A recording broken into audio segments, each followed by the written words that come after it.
Welcome to Nick and Dave Deep Dive the Metaverse, a podcast exploring cult classics, subculture, and geek media. I'm Nick. And I'm Dave. And welcome to our rapid fire favorites of 2021 episode. We're making this an annual thing. Yeah, this is a tough one too, because a lot of cool things that I've been into this year did not come out in 2021. Yeah, that can be tough. Yeah. We held this to things that were actually released this year. Yeah, so even though I listened to a ton of books and some series that have had entries this year, I started at the beginning, so I'm not quite current. So that makes it a little tougher. Yeah, they just didn't quite qualify by those standards. You can put those in your honorable mentions because we're generous with ourselves and give ourselves a little leeway to throw some extra stuff on. Yeah, for sure. And I definitely want to point out that this is not the best of 2021 because I don't think in almost any of these categories I consumed enough breadth of content to be qualified to say that what is and what is not the best in a category. Yeah. Well, now, what's the best? We never claim to be experts. We're enthusiasts. Yeah, so we just choose our favorites. Yeah. And I think that's pretty smart. Yeah, so let's go ahead and roll for initiative. Well, thanks to Diver Amber for that title. This is what we're calling our previously untitled news segment. Yes. We have some breaking news, very recent and very tragic.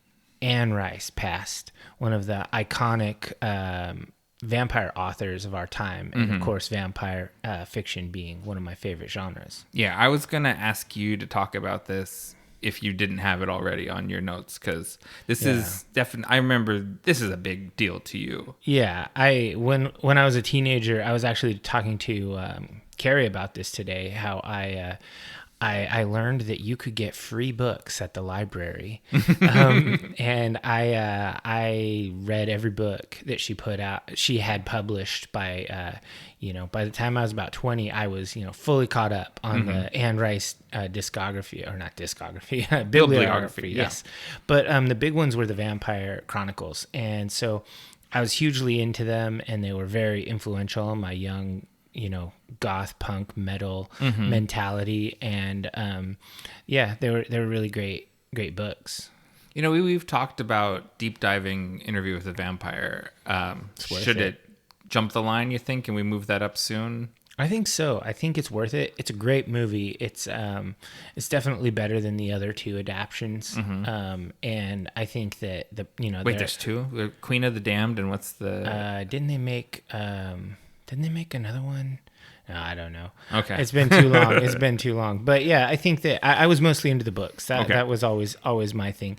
And I've read some online criticism about some things she said or whatever back in like the 80s or 90s or whatever. And I don't know, 30, 40 years ago is a long time, especially considering she's been she's been pretty woke in her last, between 70 and 80. She figured some shit out. We should all hope to not hold or have the dumb shit we said in our teens and 20s against us forever. Yeah. Because, man, we've got some doozies. I know I do, and I know you do, because I've heard them come out of your mouth. I'm just so glad. And I've said the ones that I said. I'm so glad that we are old enough that our teenage years weren't documented by social media, because I would have been... Oh man, I'd have a lot to answer for. My 30s are embarrassing enough. I don't need to have my teens and 20s. All right, so we're gonna pay a little tribute to Anne Rice by having Interview jump the line. Okay. I got a couple more things, some releases that are coming up. Nothing crazy. The Matrix Resurrections is coming out not too long, about a week after this show debuts. We got Spider-Man No Way Home, coming out 2 days after this episode. I suppose you're going to watch it. I'm definitely not. I have been on a little bit of a freelance deep dive, and I have rewatched all of the Spider-Man movies up until this point. I'm so sorry for you. I watched the Sam Raimi movies. I watched the kind of the forgotten Spider-Man movies, the two Amazing Spider-Man movies, and then I've watched all the Marvel Studios ones. I have thoughts. I guess I'll keep them for my segment, but yeah, I'll get into that. All right. And I also saw The Matrix yesterday on the big screen at the Hollywood Theater. Oh wow! Is it already out? It's supposed to. No. Oh, the original 1999, Matrix. The Matrix, okay. Yeah, because we're gonna be doing a Matrix series movie episode. That's our next episode. Yeah, and so that's got to happen. We got The Witcher season 2 coming out in a couple of days. Yeah. I'm looking forward to that. We got. I mentioned this last time, Book of Boba Fett coming out at the end of the month, and we have coming out Letterkenny season 10 just after Christmas. So I'm all caught up. I kind of lost it with Letterkenny at some point. At some point, the joke quit being funny to me. I don't know. I think if you don't if you're just watching it for the Kevin Smith-esque one-liners, it's easy. You can watch one season and be done with it. Right. But if you're actually interested in following the arcs of the different characters, a lot of crazy shit does happen, and it's a sitcom. It's it's literally a situation comedy, and it is pretty funny. And I do like the characters. I like the writing. I think it's clever, and it kept me interested. And so that's coming out day after Christmas. I'll be watching it day after Christmas. Oh wow! So you're on it. Like when Yeah, Letterkenny comes out, you watch it. I did it with season 9 as well. Oh wow! So okay, I don't know where I fell off. I mean, maybe I'll get back to that. Give it a shot. And then a non-streaming release that just came out, and I picked it up, is a new D&D book called Strixhaven. It's a tie-in with Magic the Gathering because Wizards of the Coast owns both games. Yeah, that's that cross-platform synchronicity. Oh yeah, and this one's actually super cool. I actually think that that Lisa would be super into this. I know Carrie would be into it. It is a Dungeons and Dragons College of Wizardry. So it's a high magic thing where there's different schools and like groups. Like they're not like Harry Potter houses, but they're more like different schools. Like you pursue this sort of degree or whatever, and you get cool custom spells and like feats and backgrounds. Like the wizarding school in Skyrim. That's kind of comes to mind. Yeah, a little more high fantasy, a little less grimdark than Skyrim. But yeah, I think it's really cool. I think it's got a lot to offer. And even if you're not looking at running or playing that game, the book has great crunchy stuff for characters, the spellcasters and non-spellcasters alike, but mostly spellcasters. But yeah, so I'm going to run this game at some point because who doesn't want to play in a D&D adult version of Harry Potter? So it's a setting then. It's not just like a supplement book. Yes. It does have some adventures in it for running at Strixhaven, but Strixhaven is a place. Okay. So it's a setting book. Interesting. And so it can be, you can have it exist in any D&D game that you want. So I think it's pretty cool. I was thinking about reskinning all of it to be more my style, but nah, that's a lot of work. That's a lot. I'll just go with what it has. Okay. So how about you? What do you got? So first, I'm going to piggyback on you mentioning Spider-Man because I've watched a lot of Spider-Man here over these last few weeks, and there's some things surprised me. Spider-Man 2 wasn't quite as like great as I remembered it being. It's still good, but not like. It wasn't the 5-star movie I was expecting it to be. But then Spider-Man 3, the ostensibly worst of them, was a lot better than I remembered it being. I just think coming out kind of right after Batman Begins, Chris Nolan kind of changed the game with Batman Begins of what people expected from these things. And the sort of campy tone of that movie, which was very 60s, just didn't land in that moment, but I think it lands a little better now with a little space. That's interesting. Yeah, and then the other big surprise to me was I think Andrew Garfield from the kind of forgotten 2 Spider-Man movies. That's my favorite Spider-Man. I like him better than Tobey Maguire or what's the new kid? Tom Holland. So that one surprised me. So those are my Spider-Man takeaways from my freelance deep dive. That's interesting. I mean, yeah, I don't know why I don't like Spider-Man. I just don't. There was a point we were watching the original Spider-Man trilogy, and Lisa gets really negatively activated by some of Peter Parker's worst behavior. And I said, Is it because you see in him all of my worst traits personified? And she paused the movie and looked at me very seriously. She said, "It's very triggering." So it's, yeah. There's a lot of times when I really like when he's going to make the wrong decision and I go, "Yeah, I get it. I understand why you're doing that." It's like, yeah, there's a lot of the worst parts of me in Spider-Man. I just find that Peter Parker is gee golly stupid. He does really dumb things, but he tries to be just so earnest and Boy Scouty. That's kind of the new one. That's the Tom Holland Spider-Man. And I just don't like it. I think that the character is. I would love a Dark Knight Returns version of Spider-Man. Just like an older, grizzled, pissed off Spider-Man. So there's a graphic novel or, like a comic book miniseries called Spider-Man Reign, I think. Reign, R-E-I. Sure. Yeah. Now I've finished spelling it, but I got it. From Kara Andrews is the artist writer, and it's very much a Frank Miller style Dark Knight Returns Spider-Man. And it's dark, man. See, I would be down with somebody like a Frank Miller Spider-Man. Yeah, it's like it's too dark, I think. I don't like 60s style campy comic books. Yeah, it's like, yeah, it's rough. It was a good read, and probably you would like it because you like to see people suffer. But I thought it was pretty dark for Spider-Man. And then, morbidly, my other news item is another Morbius. Not Morbius, the living vampire. Yeah. No, my news item is another RIP, and that is Thomas Minsforth, a.k.a. Mincy, from seminal UK street punk band Angelic Upstarts, who passed away at age 65 on Friday from COVID. Ooh, and man, Angelic Upstarts, they're one of those like tail end of the first wave of UK punk bands. Mm-hmm. And they kind of set themselves apart from their peers because they're like genuinely political, like not like cartoon political like the Sex Pistols. Yeah. Where they say anarchist because it's a scary word. Like the Angelic Upstarts were talking about real things like, like the coal miner strike and, police brutality and stuff that was really going on in the times. And even today, like it's still like I listened to their first album this morning and it still feels very relevant and very now. Their first single was called The Murder of Little Towers. And it's about this guy it's a true story. He's an electrician and amateur boxing coach. And he died after a stint in police custody. And the song, it sounds like now, like it sounds like current events, the news right now. Yeah. And so, yeah, pour one out for Mincy. So it's a big loss to that scene.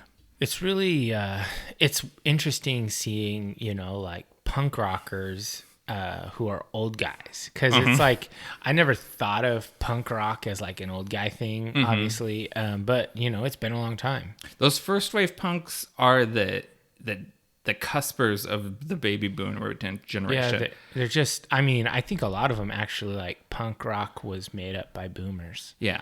Well, nobody wants to hear that though. Yeah. So are you familiar with Generation Jones? No. So it comes from Keeping Up with the Joneses, and it's sort of the same thing as the, what do they call us? The Oregon Trail generation. Yeah. Whereas those people that cusp in between Generation X and millennials. Like old millennial, young Gen X. So Generation Jones is that for baby boomers. It's the baby boomers that are on the cusp of Gen X. Interesting. And that's where the first wave punks all kind of fell. That's interesting. I didn't know about that cusp generation, but I guess there's probably one for every. Yeah. There's always that group that doesn't really fit in. Your like your childhood was in one generation, and then your young adult was in the next one, sort of, and so it just you don't quite line up with either. Yeah, that's interesting. All right, you got anything else for our initiative segment? Nope. We can move on to Podcast Fuel. Yeah, sounds great. This is actually a super good beer from Von Ebert. It is, and a lot of people would agree with you. It's a good beer because it has won many awards. 2021 Great American Beer Festival Gold for American IPA.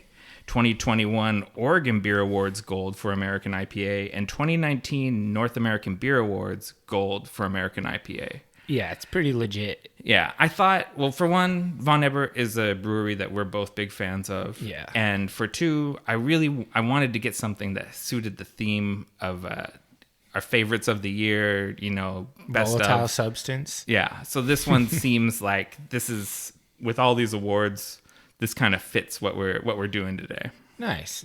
I dig it. This is a really good beer. Yeah, Northwest IPA with Mosaic and Simcoe hops. It's got berry, pine, and dank tasting notes. And yeah, super balanced, just delicious. I've just about killed it already. Yeah. I'm less than half, and that's not normal for me. I normally have like 3/4 of a beer by the break. Yeah.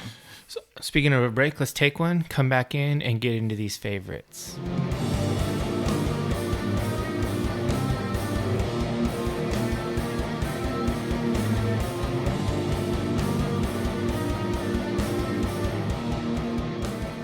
All right, welcome back, divers. Dave, you want to kick it off with your album of the year?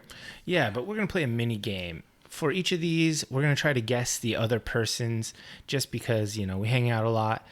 And if you get my album or one of my honorable mentions, you get a point. We'll see who has the most points at the end. Okay. And then there's no penalty for losing. Cool. Who likes games like that? So let's see. If I'm going to pick your album of the year, Carcass has an album this year. Is it Carcass? Nope, it's not on the list. Ooh, that's not even one of your runners up. It's not. It's hard because there's like 10 I like that Carcass album. There's like 10 things I wanted to mention. So here we go. My favorite album of the year is one that I brought up on this very podcast. Okay. Harakiri for the Sky, Mare. Oh, yeah, that's a good one. I can't stop listening to it. It's so good. It's fast. It's heavy sometimes. It's melodic sometimes. It's sad sometimes. It's just so good. It's like post-black metal that occasionally feels doomy, sometimes feels neo-folky. It has everything, and I listen to it a lot. Whenever I'm just not sure what to put on, I just put this on. Okay. Interesting. It's a good one. So I kind of forgot about it because you told it kind of early in the year, I think. Yeah. This is an early one. Yeah. So my honorable mentions, I tried to keep myself to 2 in any category, but I got 3. I won't explain them. I'll just tell you. Enslaved, Caravans to the Outer World. Okay, that was good. I listened to that too. Wolves in the Throne Room, Primordial Arcana, and Times of Grace, Songs of Loss and Separation. Okay, that one I don't think I've listened to. It's got 2 of the members of Killswitch Engage. Oh, no, I did listen to it. And it's like post-rock. Okay. Sad post-rock. Or maybe I didn't listen to that because that's not... It gets heavy. It gets heavy sometimes, but it's all clean singing mostly. There might be a couple screams on the whole album. Okay. And it's all kind of depressive. Yeah. It's really good. It's a great album. I wouldn't really think of it as metal in my head, but maybe a non-metal person would listen to it and say, "This is definitely metal." You'd be surprised what people think is metal. It's not metal to me. It's no Wolves in the Throne Room. Yeah. All right. So what about you? What's your album of the year? Are you going to guess? Oh, yeah. Damn. Turnstile. Yes. It is Turnstile. Gotcha. I listened to that the other day. Pretty dope. Now I wish I was going to that show with you. Oh, but, I don't know. I don't think it's sold out. If you want to get on the train up to Seattle with us. We'll have to figure out the timing of that. But yeah I mean, I could see why you like it. Yeah. So I have the hardest time describing this band. So I'm glad you listened to it. Because everything I want to compare it to, it's because, not because it's something it sounds like, but it's because it's similar to how I feel like this band kind of blew up what hardcore is. Sure. Like the Deftones or Refused or AFI or any of these bands that kind of were a hardcore band and then became something beyond hardcore. Yeah, they like deconstruct a genre. Yeah. And it's clearly based in the foundations of 90s melodic hardcore, but they incorporate like dream pop and synthwave into it. And it's just really fresh and it sounds really young, which, at this point, I listened to like a lot of the hardcore albums that came out this year, and it's very much like steeped in the 80s. Like it sounds old from new people. This sounds like new music from new people. And sure, so yeah. that's really exciting to me. Because, and since we're old, we're psychic vampires who crave youth. Yeah, let me suck the youth out of you, Turnstile. Yeah. And so I think a big piece of that goes to the production from Mike Elizondo, he's like a protege of Dr. Dre. And I think that's a great place to come from if you want to still sound rough but commercial, because Dr. Dre really kind of mastered that, being gangster and radio friendly at the same time. So that totally makes sense to me. And then my runner up, according to Spotify, the album I actually listened to the most was AFI Bodies. Oh, okay. Interesting. Which I didn't, if you'd asked me, I would say, it's not even my favorite AFI album. Yeah, that's why it didn't make my list. It wasn't my favorite AFI album. But I guess I listened to it a ton. Okay. So I must like it, because maybe similar to how you're saying with Mayor, like when I'm absentmindedly, what am I going to put on? Apparently what I put on was AFI Bodies. Interesting. So so that's my runner up. How about your game of the year? All right, before you guess, I did have to cheat on this one because I did not play any 2021 games. None? Zero at all? 0 games. Yeah, I had a similar thing, but okay. So if you're going back to 2020, did you retroactively do Cyberpunk? I did not do Cyberpunk. Okay. I might have if they had put out a DLC for it at some point this year, but they didn't. Okay. And that sucks. I actually cheated and went way back, way back. Okay. And I chose disc golf. The reason, first of all, it was new to me in 2021. Fair. Okay. Also, in the pandemic, it essentially blew up. It exploded. The PDGA, which is the Professional Disc Golf Association, it went from under 100,000 members total ever to 200,000 members in 1 year. So they more than doubled in a single year. The Portland Open, which I attended, was on ESPN for the first time. Wow. And pro events are now, for the first year ever, they have to sell tickets to them because too many fans show up to see it. So disc golf, while it's not new, it's huge now. Yeah. And so that's why I chose disc golf. I love playing it. It's a great reason to walk around outside, throw some discs, have some fun. I like to collect art discs. I like to put art on discs, and it's just a great game. I think that's a really honest choice. You've talked about disc golf like virtually every episode this year. I play it a lot. Yeah. I play it once a week. How much you hate in the rain? So I played 18 up at Kayak, which is it's a disc golf resort. It's a former golf resort that they converted over up there in Snohomish County. And I played 18 in the rain, and I was bone soaked, like through my rain gear to my britches. And you know what? I still had a damn good time. Okay. So, I mean, I was wearing wool, so I wasn't freezing cold because it keeps you warm even when it's wet. I had a great round. I mean, I didn't have a great round. I had an okay round. My discs were sopping wet after the 9th hole, and no towel to dry them because it was wet too.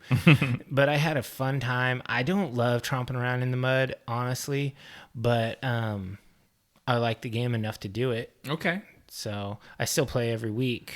My honorable mention is another cheater pick. I picked Dungeons and Dragons. They keep blowing it up. New supplements that are high quality, better than ever. Their Critical Role Campaign 3 started. It's made a huge splash, huge viewership, and the Vox Machina cartoon is about to come out in a couple of months, which is probably going to make my 2022 list.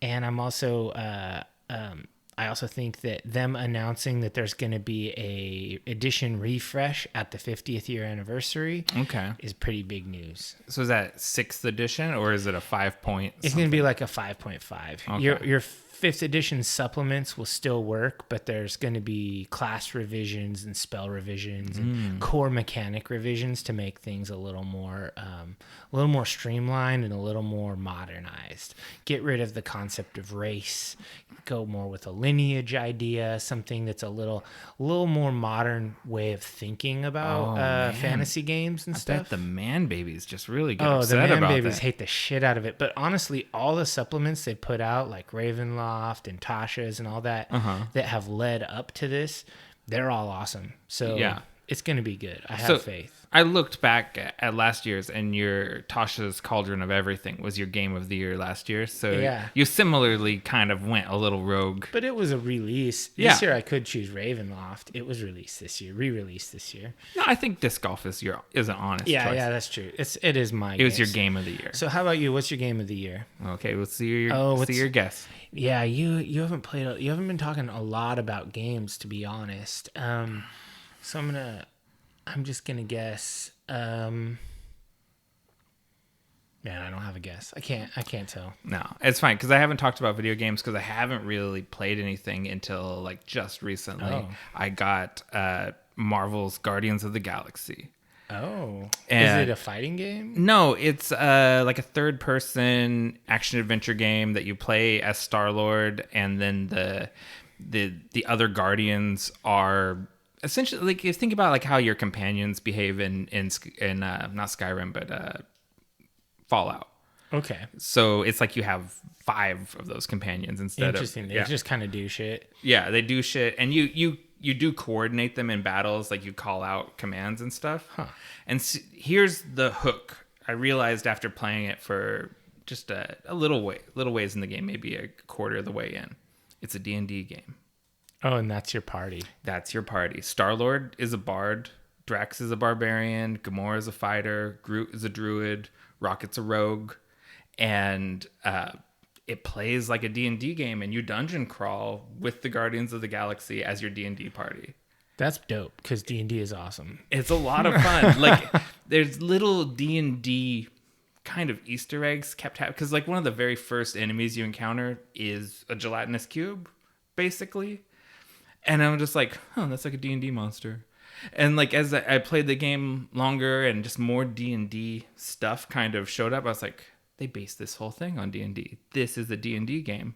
This is a better D&D game than the D&D game that they released this year, whatever that was. Because that got terrible reviews, and this is Best Narrative 2021 Video Game Awards quality. Wow, that's interesting. You know, it was funny when I was trying to think, I was like, of what to guess, I was like, it's probably some comic book bullshit. Mm-hmm. Yeah. So I was thinking about this. So comic books, Marvel to me is D&D to you. I think the burden of entry for me is really low. Sure. And I'm going to check out everything. Yeah, and I'll buy every D&D. Whatever the D&D thing is, like you listen to multiple D&D podcasts, and you watch whatever shows are going to come out. You buy the supplements. I'm the same thing. I'm in the bag for this. I can't criticize. Yeah. But anyways, I don't know if you will like this game, if you like, because you don't like the console. Is it PlayStation? Yeah. Okay. It'll probably play better on your PS5 than it does on my PS4, where some of the loading times are egregious. But it's really fun, and Square Enix had an Avengers game last year, I think, or the year before. Mm-hmm. And people were really disappointed in it. And ultimately, I never bought that one. And I bought this because I kept seeing reviews that say, this is the game I wish the Avengers was. Interesting. Okay. Well, that's cool. Maybe I'll have to check it out. Yeah. And then my runner-up, the only other 2021 game I played was the remaster of Tony Hawk.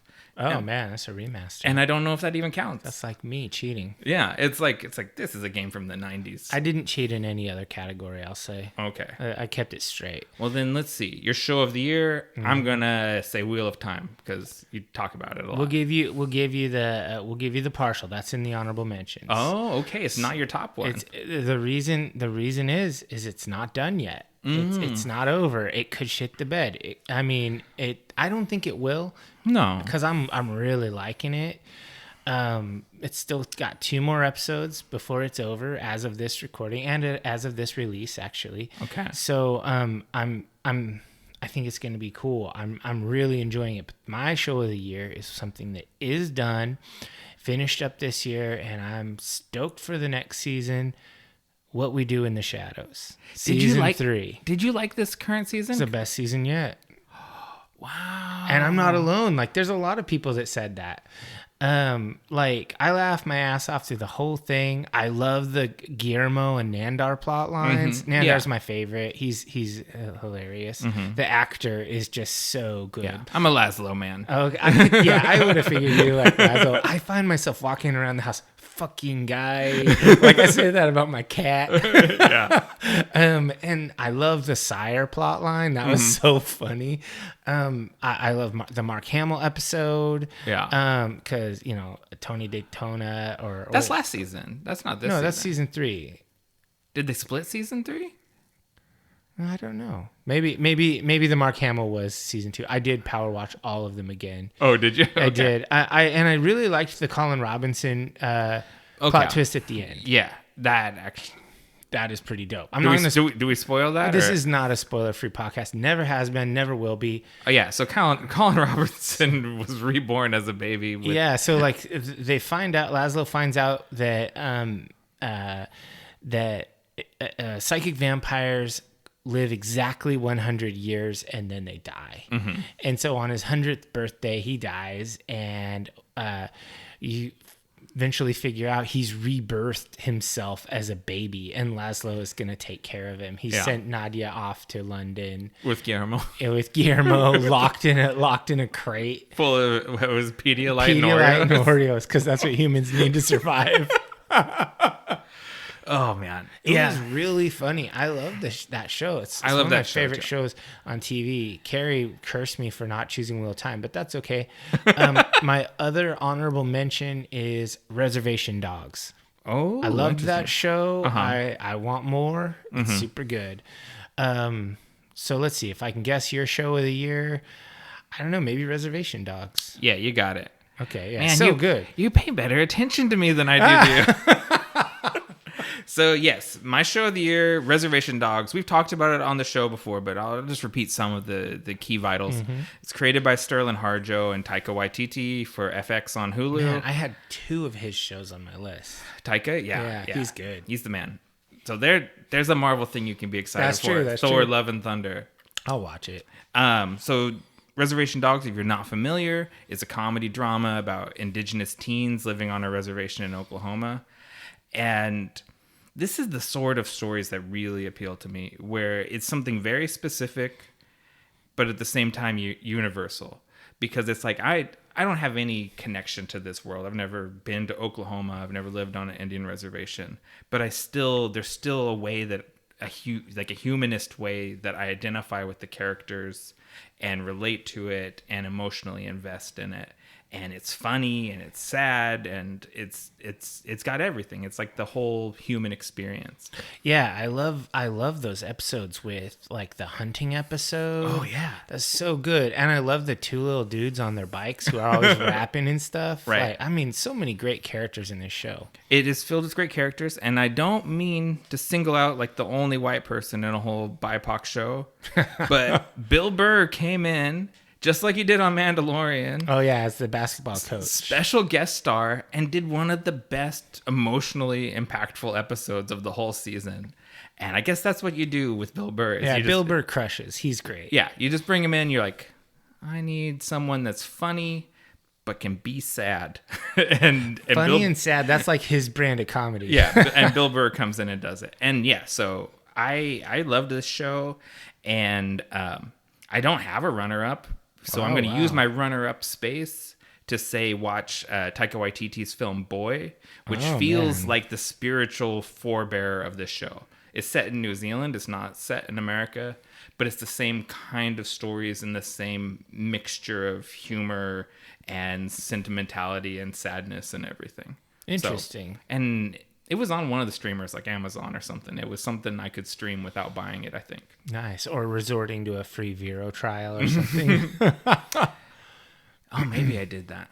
I don't know. I got it. I got it, and you can get it, and it's worth it. That's what I say. Okay. Boy by Taika Waititi. All right. Movie of the year. it's Dune, right? Yeah, it's Dune. It's Dune. Did you choose Dune 2 as well? Because that's what you should choose. No, I knew you were going to choose Dune, so I picked something else. Oh, okay. So but tell me about Dune. I didn't get enough from our 3-hour podcast. Yeah. So it was his amazing movie. We both gave it 5 stars. It was the first double 5-star. And it was, I mean, I've seen it a few times now. I saw it on IMAX. I've seen it at home. And I just can't wait for the next one, honestly. I've watched a lot of YouTube videos about like things you might have missed. And I was like, I didn't miss any of that dipshit. That's the best. I'm Ron Swanson. I know more than you. At the Home Depot? Yeah, exactly. Yeah. No, and I know exactly what you're talking about. When people like any sort of criticisms I've seen him doing, it's like, you don't get it. Yeah, it's like, if you knew, you wouldn't say that, but you don't. Totally. So yeah, it was super good. My honorable mentions are Bo Burnham Inside. Oh, okay. I loved that special. Is that a movie? It's a full-length special. It's Okay. It's a comedy special. Yeah, whatever. I guess it is. I was thinking it had episodes, but no, I don't think it fits as a show. Okay. And then what even is a show? yeah, I don't even know. The other one is The Green Knight. I really liked that movie. You came around on The Green Knight? Yeah, I came around. It's not a perfect movie. I didn't like some of the acid trippy stuff in the middle, but ultimately, I think that it is a good entry into the genre, and I feel like I want to see more movies take chances like The Green Knight. I want more in the genre like that. I don't want more I don't want more polished retreads. I want more shit like this. You know, see, that's why I kind of that was a hot take that we did as the hottest of takes, because we recorded immediately after watching seeing it, yeah. and I regretted that because I think it needed some time to ruminate, and our hot take thoughts were a little unformed. Yeah, I think I was a little uncharitable toward it, but I think ultimately it was good. We need more movies like that For sure. And I'm tired of seeing remakes of a bunch of stuff. And I realize this is not an original story, but it's ancient. This is an original. This is some original filmmaking, and it's excellent. Yeah, and and I'll just elaborate on this. I'm going to springboard off what you said there. It may seem hypocritical when we say things like we want original content and not remakes, and then like fellatiate Dune. Yeah. And it's like that, but Dune feels original, even though that it has been adapted previously. It was adapted in a flawed way. What Villeneuve did is something original and groundbreaking still. Yeah, I agree. And Green Knight has been adapted. Sean Connery played the Green Knight. Yeah. But this is still something new. It's not the fucking 9th Spider-Man movie, which I will see opening day, but come on. How many Spider-Mans do we need? We need to put our foot down and stop watching this bullshit. I'll never stop. And I'll be there. I'll be there for a Batman too, but that's the 1,000,000th Batman movie, right? I lost count of how many Batman movies there are. So new stuff and new takes are important. I agree with you. So let me see if I can guess your movie of the year, because you should have chosen Dune. I should have. You didn't. I did choose Dune, and I'm going to go deep on my honorable mention. Okay, so so then I'm right. I get the point for Dune. Sure. Okay, I can't. You've already won this. I'm way in. Yeah. You got one though. You didn't you? You I got a half point. You got Wheel of Time, yeah. I got a half point for Wheel. I'm at 1.5 points, and you're like at 3. I think this is my third one. Okay, so yeah, dominating. So what is my honorable mention? Your honorable mention is going to be God, I don't know. It's going to be some comic book bullshit. Sort of. I don't know. Go ahead. Evangelion 3.0 plus 1.0 Thrice Upon a Time. That almost made my honorable mention list, actually. Yeah. And so I'll be brief about this because we did a 2-hour podcast on it. But this movie affected me profoundly. Sometimes a piece of media comes along at just the right time when your head is in the right place and you receive it and it feels like it's speaking to you directly. It speaks directly to what you're feeling in the moment. And that movie did that for me.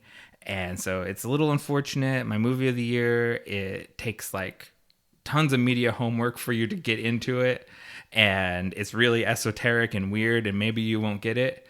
But to me, that movie just really spoke to me and about all my frustrations with the world, society, fandom, and all of these things. Like, it just really resonated with me. It was a little too meta for a casual person. Yeah, I mean, because it's like, watch a season of a show and 5 movies. And people are like, pass. Yeah, there's a kid wearing a hoodie with the Evangelion, whatever, Nerve, Thrice Upon a Time or whatever.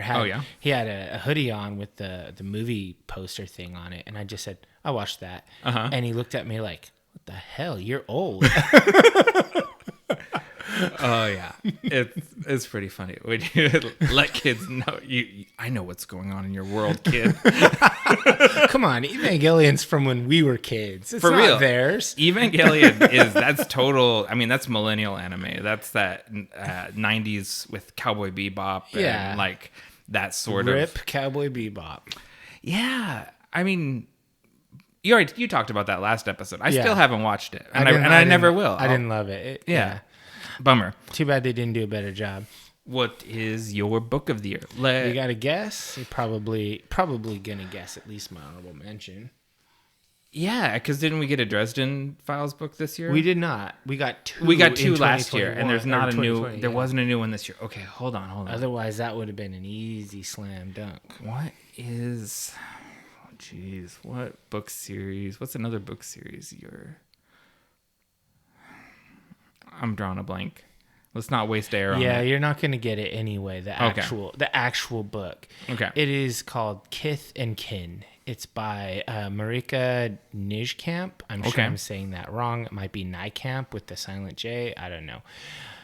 This is the first Critical Role novel. So it's a D&D tie-in, just like you said. I'm up for it. But this is really cool because it's a prequel. When Critical Role Campaign 1 started, I was up for it. I was there. And the party existed. They were an adventuring party doing shit. Right.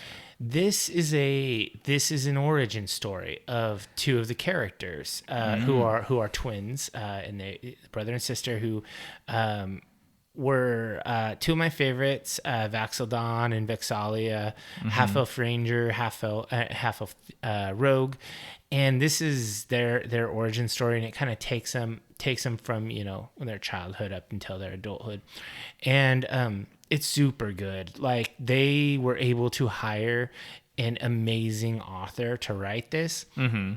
And I think it's really cool. I mean, I already was heavily invested in these characters, watching over 100 episodes at 3 hours each. And so these are characters from the first season? Campaign. The first campaign. And do you get to the getting the band together part where you form the party, or it doesn't fully get to that part, and I like that actually. I don't want it to link up. I want it to be a little loose ended, so there's more wiggle room. Mm-hmm. And so the cool part about this, because I listened to it on Audible, it is narrated by Robbie Damon, who's he's technically a guest player for Campaign 3, but he's been in all of the episodes of Campaign 3, and he was from Exandria Unlimited. He's a professional voice actor. He's done tons of audiobooks. But the coolest part of it is that Laura Bailey and Liam O'Brien, the players of those characters, they voice all the dialogue. It is fucking great. It's almost like a radio play. Oh, okay. And so I absolutely love it. I can't wait for another Critical Role novel because they have the bucks to hire the like excellent authors. There's definitely going to be more. Why wouldn't they? Yeah, it seems like Critical Role's thriving. Oh yeah, they're the biggest D&D property out there, and it's good. And if it was crappy, I'd be I love to shit on things. Mm-hmm. I would be there for it. Interesting. I think if it was a crappy D&D thing, you just wouldn't mention That's true. There are some crappy ones I've tried, and I just let them go. Yeah. So my honorable mention, I only had one because whereas I've consumed a lot of books this year, only a few were released in 2021. I have two actually. There's Where the Deer and the Antelope Play: The Pastoral Observations of One Ignorant American Who Loves to Walk Outside. And by Nick Offerman. And then the other one is Growing Up Disc Golf by Scott Stokely. Okay, which I talked about. You talked about both of those, yeah. So those are both good. They're nonfiction. They're biographical, I guess, but they weren't as good as Kith and Kin. Are you steeped on the difference between autobiography and memoir?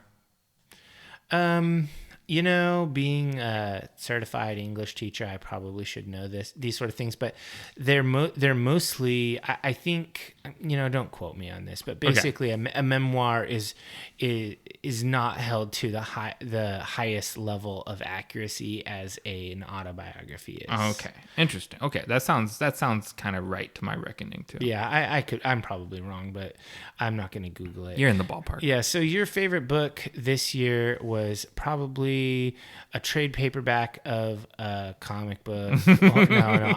I don't know. What was it? No.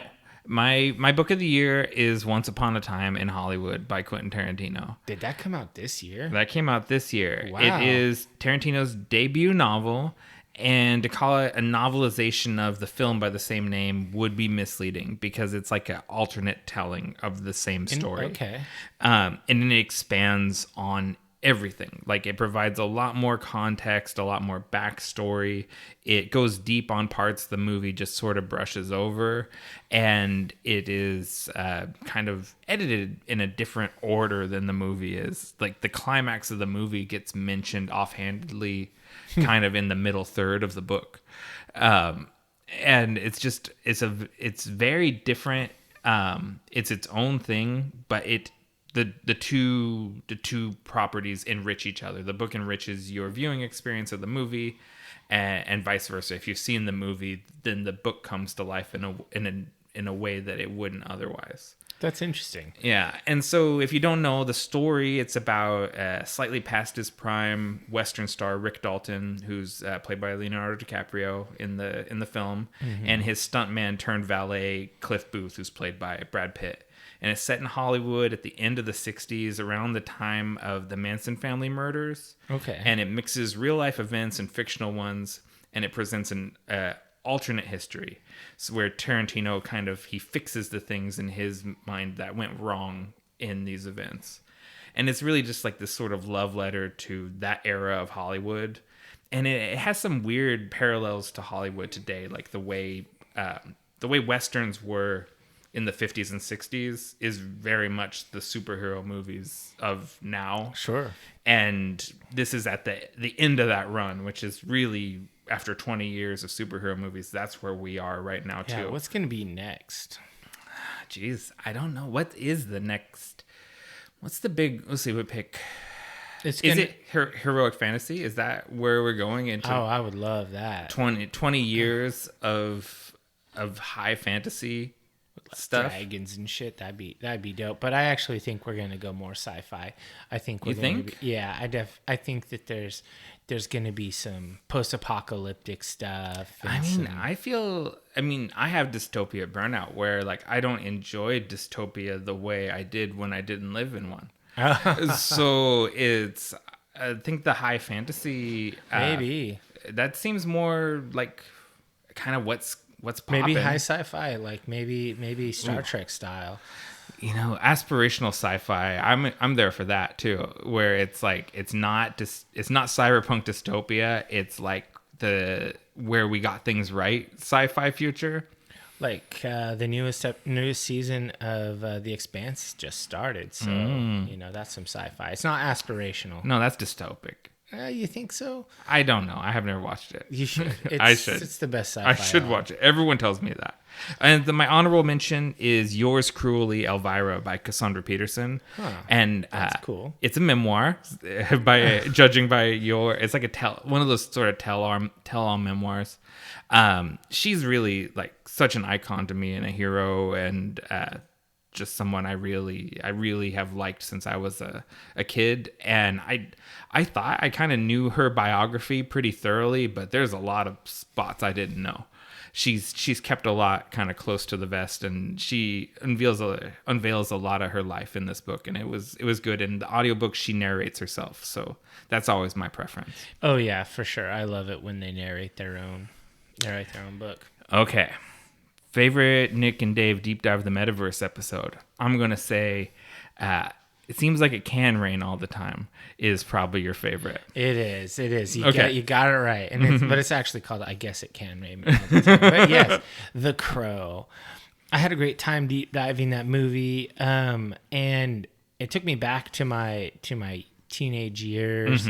I really loved listening to the music again. I loved all the scenes where I was just flooded with nostalgia, and I just love the movie so much. It brought me a lot of joy to delve into it again.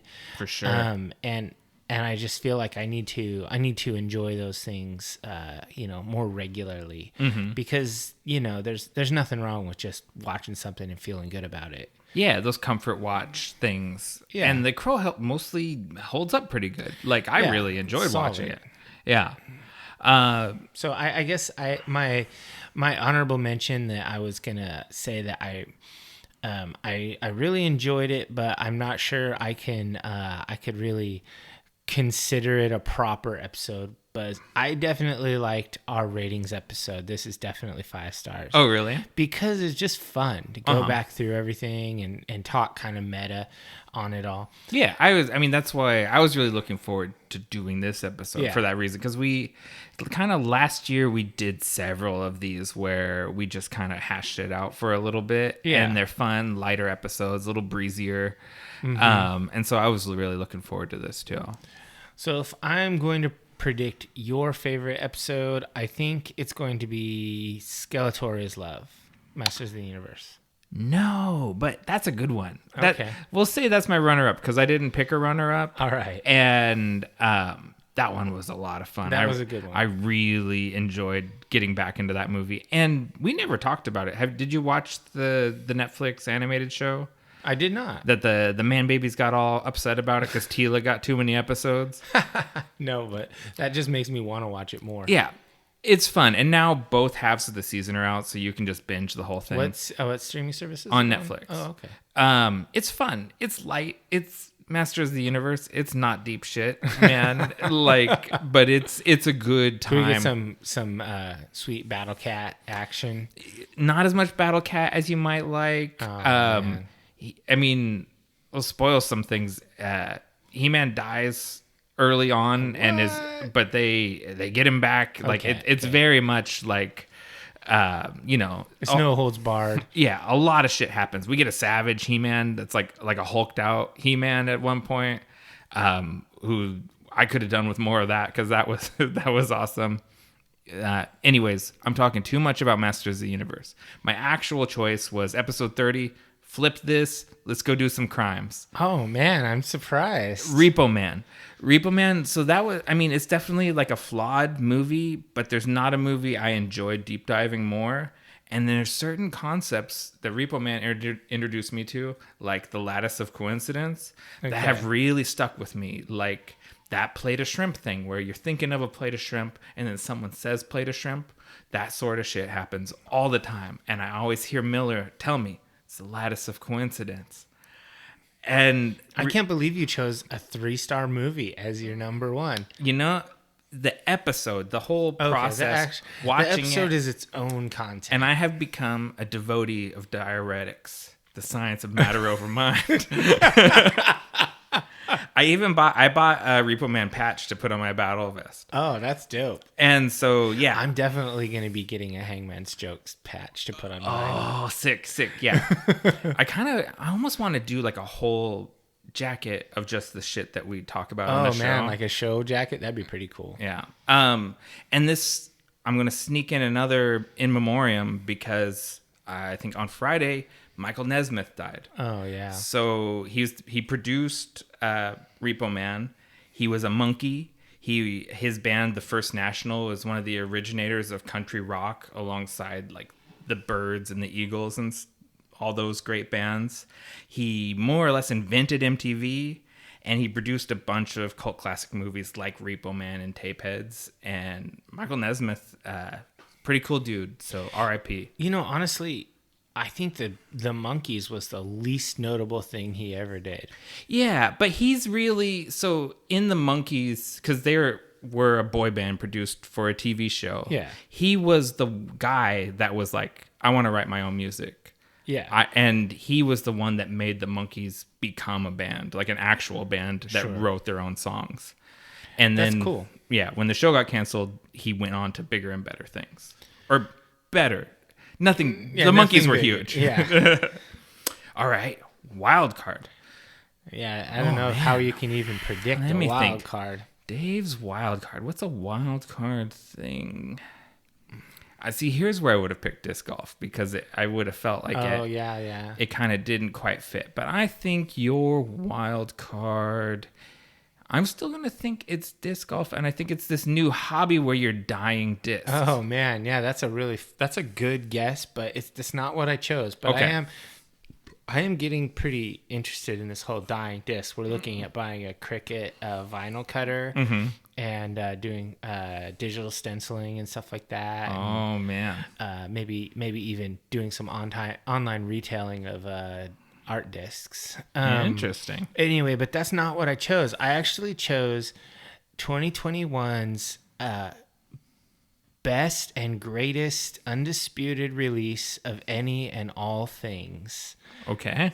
The COVID-19 vaccine. All right.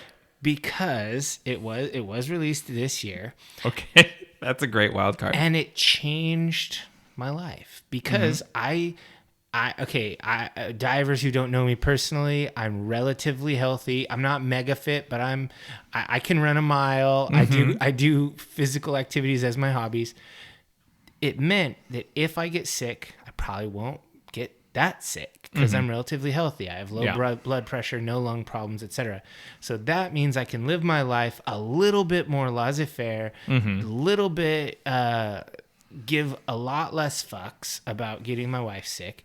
So it means I can go to restaurants, I can go do stuff, whereas before the vaccine, man, it sucked being a shut-in because I'm an extroverted guy. I like to talk to people, I like to go places. I feel if I don't leave my house in a day, it feels like I wasted the day. Oh yeah, I'm the same way. And so a lot of people are the opposite. They hate leaving the house, but I need to leave the house. So the vaccine was my number one thing because it let me go about living again. My honorable mention, which is just a selfish thing, I happened to get a 2021 model Gibson Les Paul Custom. It fit the year, and I'm quite fond of the guitar. Yeah. So that's my honorable mention. It's one of my bucket list instruments. Yeah. So I finally got one. Now I can be like my heroes. But you had a Les Paul before, no? Like a Gothic I one? have a Gothic Les Paul Studio from the early 2000s, one of the limited edition runs, but this is the proper Black Beauty, black with the white binding and the gold hardware, the kind that you see all the classic guys playing. Who do you feel like when you're playing it? Who's your icon? Oh, I mean, that you imagine? It's hard to say anybody but like Jimmy Page. But I mean, in reality, I don't know. The reason I always wanted this guitar, and this is gonna sound weird, is maybe it's not weird. It's just niche. When I went to the Roseland and I saw Opeth play live for the first time, Right. Their lead guitar player Peter Lindgren played a Les Paul Custom, and he made the most crushing death metal sounds and fast black metal-y sounds and amazing shimmery cleans, like Opeth does. Yeah. All on the same guitar. And I thought to myself, that guitar is perfect. Mm. And so I've wanted one ever since. You know what it makes me think of is the Danzig 1 VHS tape. Oh? Because that's what he plays in that video. For where sure. Where he's sitting there in front of his stained glass window of the werewolf eating the girl. Because Danzig. And he's playing that Black Les Paul. And I was like, pretty cool guitar. Yeah. So it's like it's one of those guitars that all of the legends have had. Even and like there's a classic Kirk Hammett Black Les Paul custom that he played on stage during the Black Album tour that I always wanted because I saw that tour. Yeah. Anyway, let's see. For your wild card, you're probably gonna go more conventional, maybe. This is a tough one. I think you're gonna say the return of concerts. Ooh, that's a good one. No, well, I was going to say it because I'm not going to anything until next year, technically. Okay. So 2022, that might be my my thing. But for 2021, ultra niche YouTube shows. Oh, like hoof trimming? Like hoof trimming. So yeah, so in 2021, at some point, the biggest part of my TV viewing became ultra niche YouTube channels like the Hoof GP, who I mentioned. I watched 2 shows about pizza: the Pizza Show with Frank Pinella and Really Dough with Scott Wiener and Mark Iacono. Why don't you post about these things on socials? I would watch them. I don't know. Because I've kind of I'm on a Facebook blackout. I really only do Facebook for this show. Oh, okay. Yeah. Just tweet it out. Yeah, tweet it out. You know, maybe I will get deeper into Twitter because tweet it out on the show page. Oh, when I'm watching shows, yeah, the divers. I saw that you do that stuff, but I follow our Twitter too on my personal Twitter. That's true. We do a lot of reblogging ourselves. Yeah, why not? Shameless self-promotion. Todos los Tacos with Francisco Gomez, which is a show about tacos. That's all, that show all about tacos. That show is great. VFX Artist React from the Corridor Crew. Everything Patrick H. Willem does on his channel. Okay. In this huge landscape of content that we live in now, it's possible for every sort of thing to find its audience. Like, there's, several million people that want to watch a show about tacos. Yeah. It wouldn't cut it on broadcast TV, but on the internet, it gets enough views. And so, yeah, ultra niche YouTube shows is so in for that because I am mega into ultra niche YouTube shows. Like, I have a lot of them that I get notifications when they're on, and I'll tell Carrie, okay, we got to go and watch the new Ola episode. Yeah. Or we got to, like every time Daniel Green puts out an episode, there's a lot of people who were like that. Yeah. And so it's like, people say, oh, what are you watching now? It's like, I watch this guy go around Mexico eating tacos. I love it. Yeah, exactly. I love that. And they're like, what? It's on YouTube, and I've watched all of them. Yeah. Yeah. There's this guy who does trick shots with discs. I watch his shows. I'm the same way. There's really weird shows. That's one of the good things about the internet. Yeah. You can get into whatever you're into. Yeah. And so my honorable mention is auteur-driven blockbusters. Oh. So 5 out of IMDb's top 10 movies of 2021. And these are their top 10 by clicks, not by quality. Okay. Because there was my most hated movie of 2021, Mortal Kombat, made this list. Oh, my God. But the top 10, 5 out of the top 10 movies of 2021 were made by directors that I would consider auteurs. And furthermore, 3 of them are big shared universe cinematic franchises. So you can do that. You can make director-driven, interesting cinematic films in the framework of the entertainment industrial complex. Some people like Denis Villeneuve and James Gunn and Chloe Zhao, some people and Zack Snyder are doing that. And so that's my runner-up. Okay, that's cool. I like that. That's really pushed into the mainstream, I guess, that people like art and they're tired of trash. Yeah. Well, people, Villeneuve said this thing about how the audience is brainwashed by Marvel movies, and then that people are like, oh, that's so snobby, da da da da da. And it's like, no, but even if the Marvel movies are good, what they have wrought on cinema is bad, because everyone tries to copy that to make a shared universe and tie all this shit together. And so you get like, what if we have the Hasbro shared universe and Transformers and G.I. Joe can do a crossover? And it's like, it's a movie about toys. Yeah, I think so. It's like we really need to understand that the same audience, like me and you, can watch trash and enjoy it, but also be there for an art movie. Yeah, totally. You don't have to be just a simpleton that only watches Marvel movies, or like a snob that only watches art movies. You can dabble. You can like them both, and that's okay. I mean, if you look at the movies we've done for this podcast, we've done arty movies, and we've done a lot of trash, and so we're gonna keep doing that. Yeah, we're gonna continue to mix art and trash, like John Waters. Yeah, artful trash. All right, so let's go ahead and take a break and come back with our outro segment.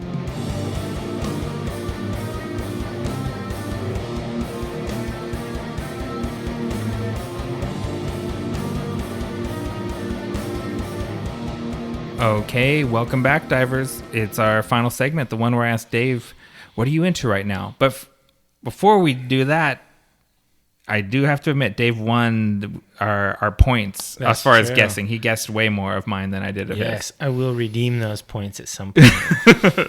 Okay, now, what are you into right now? What I'm into right now is something I mentioned a couple times, I think, in the last couple months. It's Barrowlands recording. Oh. So we've been doing drums, and we've been doing a lot of other stuff, but ultimately we have enough songs for a double album. And we have recorded... So that's like 4 songs for you guys, right? That's funny. Most of our albums are 5 songs-ish, but they're pretty long. So we actually have 9 songs. We can fill 2 LPs worth of... We can fill 2 12-inch records front and back with sounds. Nice. So that's our goal, is we're going to try to... We're working with our record company to do that. And me and Jay played all the scratch guitars, which is what the drummer uses to record to. And so now he's done that. We have all the drums. Now I have to lay down all the bass lines. Me and Jay are going to do those. Okay. And then Carrie's going to do our keyboards parts. And then we're going to have my rhythms, and Jay plays a few rhythm parts here and there, and then we'll have leads and viola and extra keyboard parts, and then finally my vocals on top. So we're going in there. We're doing this like a couple days a week. We're spending quite a lot of time working on these things. And so where's there? Is there here in the pod cave? Yeah. It's, well, if the divers were here, they'd see that we have a huge recording rig, a Pro Tools rig with some really nice audio interfaces and stuff right next to us. That is this room, the podcast cave, is our booth, and then the recording happens out in the studio. So who's doing the engineering side for you guys? That would be Jay, our lead guitar player. Yeah, okay. He's a sound engineer. He's really good. Very good. So we're doing that, and that's taking up most. I won't say most of my free time. I still play a lot of games and disc golf and stuff, but it's where my creative focus is at right now. And I haven't really, I haven't played a lot of bass in a while. So I restrung my bass. I'm listening to the MP3s of the songs, and I'm playing bass and writing lines and trying not to get, overly ambitious or overly, I don't want to play bass parts that are really just guitar parts, but played lower. So I'm going to try to keep it in the pocket, stick it with the drummer, and play some cool bass lines. With a pick or with your fingers? I usually play with a pick. If it's a clean part, I'll probably do it with my fingers. Okay. Because that's how you sound not like a guitar player and sound like a bass player. But I came up playing bass as a punk rock and hardcore and rock and roll bass player. So I played with pick, my favorite bass players. Not to say that Cliff Burton is one of my favorite bass players, but he was not as influential on my playing as a lot of guys who use picks. Like Peter Steele. Yeah, like exactly like Peter Steele. Peter Steele, Jason Newsted, those guys, they kind of they dominated my bass playing. So how about you? What are you into right now? I'm into something, I think, thematically that goes along with that pretty well. All right. And that is The Beatles Get Back by Peter Jackson on Disney+. Oh, no. Peter Jackson took 60 hours of raw footage and 150 hours of audio recordings that were captured by director Michael Lindsay Hogue when he was making his 1970 documentary Let It Be. And crafted a 3-part, nearly 8-hour documentary series that's centered on... So like The Hobbit, based on a child's book. Yeah. Peter Jackson, like I kept saying to Lisa, Peter Jackson works in 3 threes. He does series of 3s. Yeah. And not quite 3 threes, because then it would be a 9-hour movie. He did restrain himself a little bit, and it's an 8-hour, 3-part documentary. And it's all centered around... the recording of what would end up being the Beatles' final album, Let It Be, and their final public performance, which was on the roof of their studio building. And these sessions have been really like the source of a lot of mythologization because they had a leaky ship. People were leaking stuff to the press about them, but the stories were getting twisted and sensationalized. And a lot of the stuff that have been talked about didn't really happen the way it's shown in the movie. Like the famous fist fight between John and George, that never happened. When George quits the band abruptly, which is, spoiler, like the cliffhanger of the first episode, it's very casual and no one seems to know what hit him, but it's not, there's no altercation at all. He goes, well, I'm leaving the group, and he walks out, and there was definitely not any violence that happened. Wow. And Yoko Ono is not the wedge person that she's always talked about. Like all the haters and the kind of grosser corners of the Beatles fandom just love to demonize her. And something I didn't know, Paul McCartney seems to really like Yoko Ono. Like they get along well in this thing. And so it's just really interesting watching something that's been so mythologized, just watching this sort of fly on the wall raw footage of them. Watching their songwriting process is really fascinating. Their banter with each other and camaraderie is really funny. And it's heartbreaking to watch this band at kind of the end of their decade-long run falling apart in a way. Like, this is the last album that they release. And it's all got that weight that this is the last thing that they're going to put out. This is the last performance they're ever going to do together. And they never got back together. Yeah. So it's heavy, but it's just, I don't know. It's really interesting. And for me as a fan, I was, caught up in it. It drags because it's 8 hours long. And sometimes you're going to pull out your phone and then you're going to be like, holy shit, he just came up with the riff for Get Back. And then you rewind it and watch that moment when Paul McCartney just like comes up with the lead single for the album. Nice. And you're like, wow, that's how they wrote songs. I don't know why Lennon's name comes first, because it seems like McCartney kind of has the seed of all of those songs that are Lennon-McCartney songs. But I've only watched the excruciating showing of the recording of one of their albums, so maybe the earlier ones were different. Yeah. But anyways, I know this is daunting. Like 8 hours is a lot to ask of a casual fan, but obviously Disney thought it was worth putting the money in to do this, so I know there's a lot of people watching this. Yeah, I'm definitely not going to watch it. Yeah, I know this wasn't for you, but if you are someone you're like, do I want to watch an 8 hour? If you ask yourself that question, an 8 hour on Led Zeppelin or Black Sabbath, or Alice in Chains, or there's a lot of bands I'd watch 8 hours if it wasn't, but not the Beatles. That shit's played out. I still think you might find it interesting just to watch how they worked, especially because, like you say, you're recording right now. Watching what a recording looks like when you have unlimited money. Oh, yeah. and they just jam for days and days. But anyways, that's what I'm into. That's pretty cool. I mean, I like music, so maybe I'll try the first episode, and if it's terrible, I just won't watch the rest. I'm willing. I'm the type that's willing to cut my losses and just give up on it. Yeah, I don't predict that you'll be super into it because I don't think, because you're not invested in the songs, I don't think any of the moments will be as special to you. Okay, That's my thought. Yeah, I've heard that before. Yeah. Yeah, I was never the kid that was listening to the Beatles on repeat. Well, you want to give them the call to action? Subscribe to us on your favorite podcatcher, as well as YouTube, Spotify, and Audible. Don't forget to leave us a review. A 5-star review costs you nothing, but means everything to us. New episodes of Nick and Dave Deep Dive the Metaverse drop on the 1st and 15th of every month, and you can find us on all social media platforms across the Metaverse as Deep Dive the Meta.